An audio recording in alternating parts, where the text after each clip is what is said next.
My name is Nathaniel Bass. I have been friends with Dan since our freshman year at UC, where we met over calculus class and discussing girl problems. I'm very happy to say that Dan has figured this girl thing out. I'll probably leave me some tips because I'm clearly still working on that.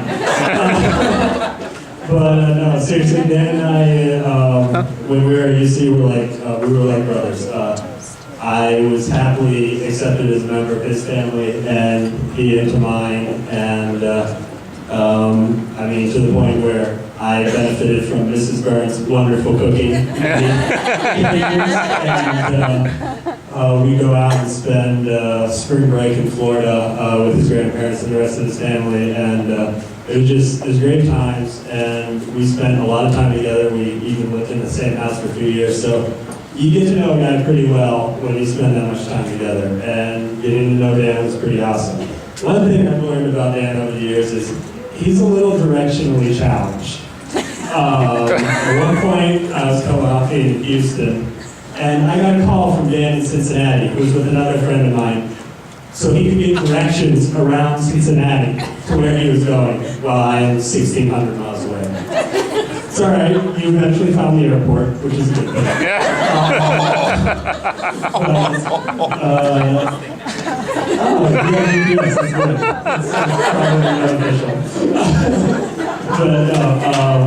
Seriously, I am happy that you have found someone to guide you through the rest of your life, because from what I know about you, Amy, I don't know a whole lot, but you seem like you're going to provide a lot of great direction to Dan. So, on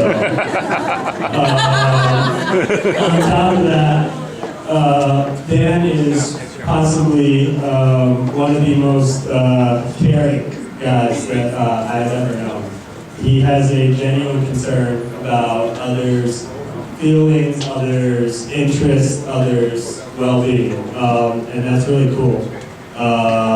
There's a while where Dan and I had a bit of a hiatus, if you will, and we didn't talk for a bit, but like the first time I talked to him after we got over our issues, if you will,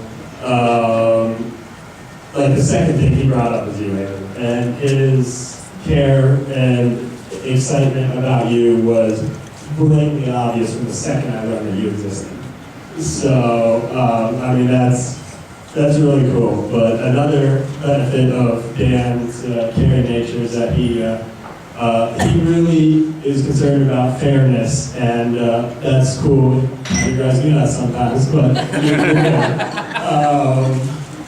in that he's very willing to compromise and to work things together with people. And well, I've been told that's apparently a big important thing to marriage. So you got that working for you.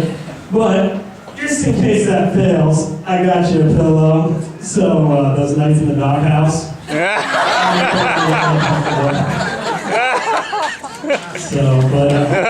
Aside from all those things, the most defining characteristic of Dan is his faith.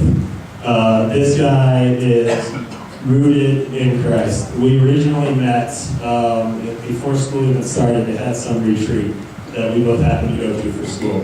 There's like some 250 kids there. And at this retreat, they separated us out in some activity, and they're like, hey, tell us what defines you. They had different things around the room, like sports, or school, or family, or whatever. And one of those things was faith. Out of 250 kids, it was me, Dan, and whoever else the third kid was. But the point is, we were the three out of like 250 that went and defined ourselves by what we believed, and that is blatantly apparent through this guy's character.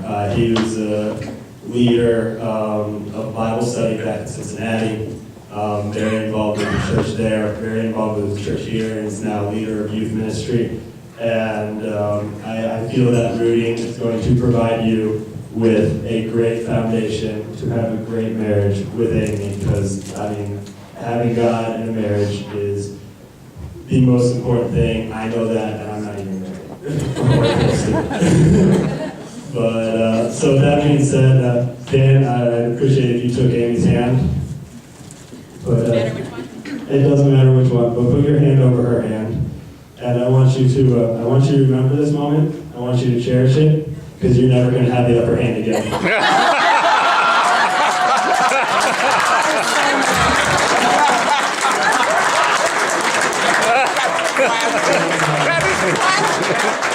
All kidding aside, Dan, you are a genuine guy, you have a very innocent and charming demeanor, and I think you and Amy are a wonderful match for each other. So I'd like everyone to raise their glasses and toast Dan and Amy to a wonderful marriage, a life full of happiness, and a life full of growing faith.